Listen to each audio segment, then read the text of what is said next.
Okay, I'm back with this one. This is Mr. Robinson, breaks down over Charlie Kirk's horror assassination. He talks about how he's got a target on him. Well, I think it's debatable that he hasn't always had the target on him. In many ways, I think, this is only my personal opinion, I think Mr. Kirk's demise will probably be Mr. Robinson's saving, whatever. Because I don't think they dare do it now. But yeah, it is what it is. I'm just surprised he's still here, to be honest. But go, girl. I mean, go, whatever. Right, let's jump in. I've got a target on me because of right-wing commentators who apparently are horrified by what's happened to Charlie Kirk. But they need to realise that those lies and smears and those false allegations are putting targets on people. This has been coming for a long time. It's encouraged by government. It's encouraged by NGOs. Is he 31? How old was Jesus when he died? Was he 30, 31, something like that? Not that I'm thinking, but obviously he was a disciple or a follower. I mean, disciple means follower. He was an ardent follower of Jesus and Jesus' teachings and the Bible and everything to do with that in that area. So, and that's his right. He's entitled to do that. If he wants to live his life by the Bible, fair play to him. You know, he was a good man. He seemed like a good man. He didn't seem like he's got any dirt or he's ever hurt anybody. He said a few things that people didn't agree with. And because of that, he's now brown bread.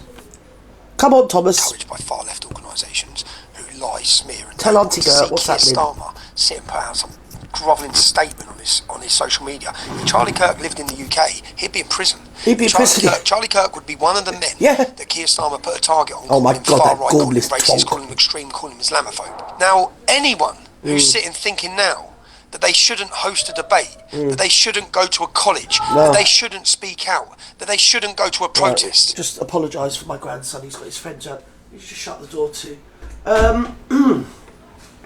Given to believe there's a big meeting in London. I don't think it's a protest as such, is it? It's more of a meeting of people, like-minded people of every persuasion and no persuasion, every ethnicity and no ethnicity. People of all ages and genres are welcome to go, and I'm not sure where they're going, but I know it's something to do with London. There you go. That's my insight, to be fair, Voodoo people. It's my insight. I think they're meeting or going somewhere. I'm not sure. I don't think it's a protest. Is it a meeting? Because I don't think they could get a licence for a protest. I'm not sure. But I think they might be meeting somewhere around Westminster.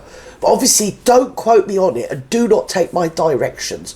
You're probably much better off going on the website of this, whatever it's going on doing, probably on TikTok. They've got all the details on TikTok, and following their instructions rather than mine, who will not be going, but I will be watching it on many devices from many different angles. Because, you see, I like picking out the LARPs and the agent provocateurs. I love it. I'm addicted to it, darlings. It's my obsession. I like seeing it from every angle, which you can only do if you've got like all your devices on and run between them. Oh, it's like it's like NASA. There you go. No, serious. It's going to be some sort of United Britain type of thing, which means everybody of every ethnicity, religion, colour, creed, whatever. It's not just pale male style. No, that isn't it. Everybody in Britain is British, apart from people in Britain that live in Britain but actually aren't British because they don't want to be, maybe. I think that might be the thing. So there's that to it. I think it's going to be epic. He's talking about 1 million people going. I hope 1 million people turn up, and I hope the weather's nice for you guys. But yeah, I hope everything is, well, I hope whatever could have happened will maybe now not happen. Because I had some very severe reservations about this protest. I've been involved in quite a few protest movements in my time, and I smelt something sniffy. But let's hope do you know what I mean? Hope it goes well. I really do. I'll be watching you. Right, come on, Thomas. That will tell Auntie Gertie what's happened and darken the legacy the man leaves. What you now need to do is stand up. Now is the moment to stand up. Now is the moment to exercise your free speech. Yeah. Now is the moment to speak truth to power. Yeah. Now is that moment. Well, where I live, and I live in an area where it's affluent and effluent, if you know what I mean, and we're all convivial with one another. So we've got all the flags up. you wake up in the morning and there's loads of flags going up the motorway, darlings. And I drive by and I think, I'd love to know the logistics of how they got those up there. But they did. And they've just done a new roundabout, a couple of roads away from me, on what's colloquially, well, it isn't colloquially, it is known as London Road, on account of the fact that I reckon probably it's a road that maybe led to London. I don't know, but it is a hint. They've just done a new roundabout, bugger me. Went over it this morning and it's got the St George Cross on it now. It's one of those sunken ones, not an actual roundabout, if you know what I mean. Like a concrete one. One of them. And I wanted to put a flag out, but I am what is known as, basically, far and wide, a coward. Because of the area I live in, I was too scared to put my flag out. I wanted to put it out, but I thought I'd better not, because people might come round with tiki lights, pitchforks, all sorts of things. They might tar and feather me, because I wasn't sure, because it's a bit like that round here. But, because I'm au fait with the area, I've noticed, and this is going to make you laugh, that the couple of people that have, I live in lefty heaven, trust me, and the couple of houses that have got flags out aren't ethnically British. No. So put that in your pipe and smoke it. All you buggers up in Parliament, whatever you are, whatever you do, you people. Starmer, you lot. Yes. Have it on notice. The people who live in Britain love Britain. Stop being nasty and stop smearing everybody with your own crazy. Stop. It's not a moment where you back down. Don't let them be successful in there. Don't let this barbarian and this murdering bastard who shot an innocent man dead. Yeah, well, he was a mental case. But I mean, it's something when people that aren't ethnic. I would do the same, and wouldn't any of you? Say we were resident in another country, say Portugal, Italy, France, whatever, and this was going on over there, and the people over there weren't allowed to fly their flag, and if you did, it meant you were an ist or an ism. Yeah, I'd be the first one to go out and put the French flag up. I would. That is a mindset. If you think of it, it is, isn't it? People come here and they're happy to be here. They love being here. And they love us. It's the narrative that's coming from the political and media class. And it is coming from the political and media class. And I've got a big umbrage. And I don't know whether I've got time to do it today. But about the narrative coming out about civil war. Which, of course, won't affect them because they'd piss off before that happened. You know, the Julia Hartley lives above the brewery, all of them.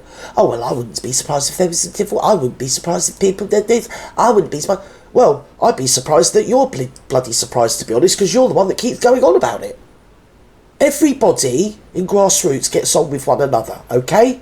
It's you lot that just pay your mortgage on whipping up a load of fear and a lot of tension. And I can't get over what Julia Hartley lives above the brewery did with that poppy parade. She spent the whole week, oh, I wouldn't be surprised if Tommy Robinson took his people down.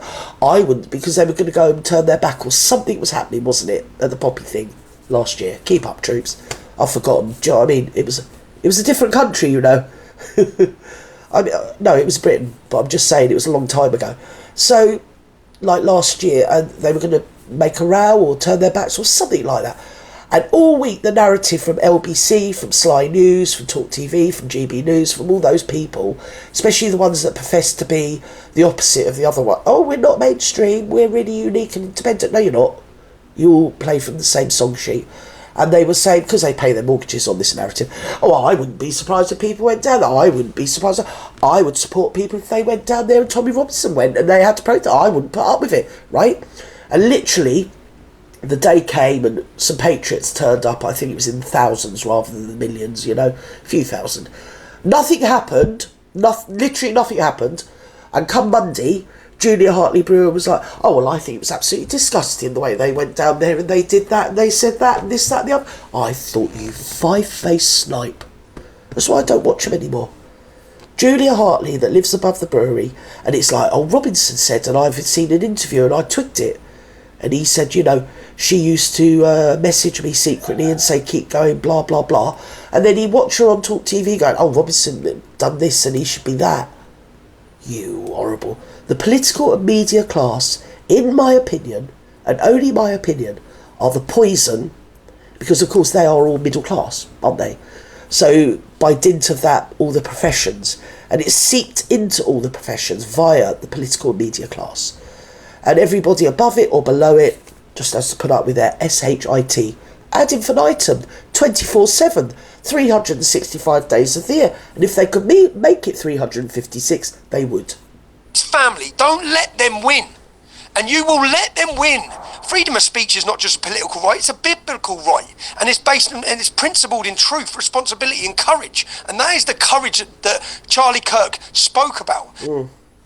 Tommy Robinson, in July 28. Right, well, I've had enough of that. I don't know whether you have or not. But anyway, all you people that are going to the protest, more power to your elbow. Have a great day. I hope the weather's good. Hope you all enjoy it. I know you're going to have a moment for Charlie. And the rest of us will be watching and hoping and praying. And lighting candles and praying to every what would you call it? Idol or God? Whatever, yeah? That everything goes well and nobody's hurt, really. And to be fair, they shouldn't really let the left there if they've planned this meeting, protest, whatever it is. Why do they let a counter-protest?